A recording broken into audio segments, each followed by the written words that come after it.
एक बार एक शिल्पकार को मूर्ति बनाने के लिए एक पत्थर की जरूरत थी। पत्थर की खोज में वह जंगल में गया। बहुत समय तक ढूंढने के बाद वहां उसको एक बहुत ही अच्छा पत्थर मिल गया, जिसको देखकर वह बहुत खुश हुआ। अरे वाह, कितना सुंदर पत्थर है। इससे तो मैं बहुत अच्छी मूर्ति बना सकता हूँ। इतना बोलकर उसने वह पत्थर उठा लिया और अपने घर आ गया।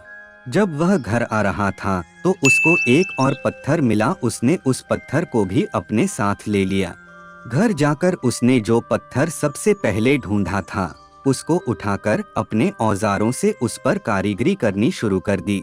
जब शिपकारी ने पत्थर पर चोट मारना शुरू किया तो वह पत्थर बोलने लगा कि मुझको छोड़ दो, इससे मुझे बहुत दर्द हो रहा है। अगर तुम मुझ पर चोट करोगे तो मैं बिखर कर अलग हो जाऊंगा। तुम किसी और पत्थर की मूर्ति बना लो।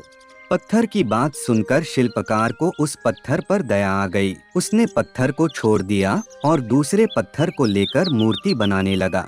दूसरा पत्थर चोट सहता गया और कुछ नहीं बोला। कुछ समय में शिल्पकार ने उस पत्थर से बहुत अच्छी भगवान की मूर्ति बना दी। मूर्ति बनने के बाद कुछ गांव के लोग मूर्ति लेने आए और अब उन सभी ने सोचा कि हमें नारियल फोड़ने के लिए एक और पत्थर की भी तो जरूरत होगी। तो उन्होंने वहां रखे पहले पत्थर को भी अपने साथ ले लिया। मूर्ति को ले जाकर उन्होंने मंदिर में सजा दिया और उसके सामने उसी पत्थर को रख दिया जिसने मूर्ति बनने से मना कर दिया था।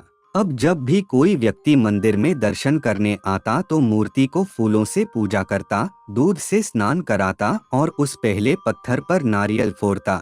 जब लोग उस पत्थर पर नारियल फोड़ते तो वह बहुत परेशान होता, उसको दर्द होता और वह चिल्लाता, लेकिन कोई उसकी सुनने वाला नहीं था। उस पत्थर ने मूर्ति बने पत्थर से बात करी और कहा कि तुम तो बड़े मजे से हो, लोग तो तुम्हारी पूजा करते हैं, तुमको दूध से स्नान कराते हैं और लड्डुओं का प्रसाद चढ़ाते हैं, लेकिन मेरी तो किस्मत ही खराब है, मुझ पर लोग नारियल फोड़ कर जाते हैं।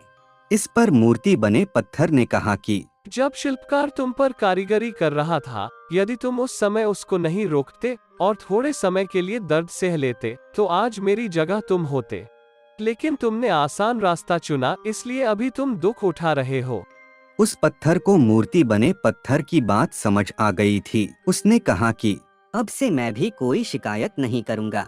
इसके बाद लोग आकर उस पर नारियल फोड़ते, नारियल टूटने से उस पर भी नारियल का पानी गिरता और अब लोग मूर्ति को प्रसाद का भोग लगाकर उस पत्थर पर रखने लगे।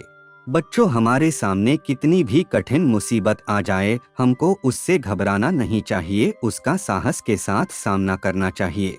अगर आप और ऐसी वीडियोस देखना चाहते हैं तो इस वीडियो को लाइक करें, हमारे चैनल को सब्सक्राइब करें और घंटी वाला आइकॉन दबाना न भूलें।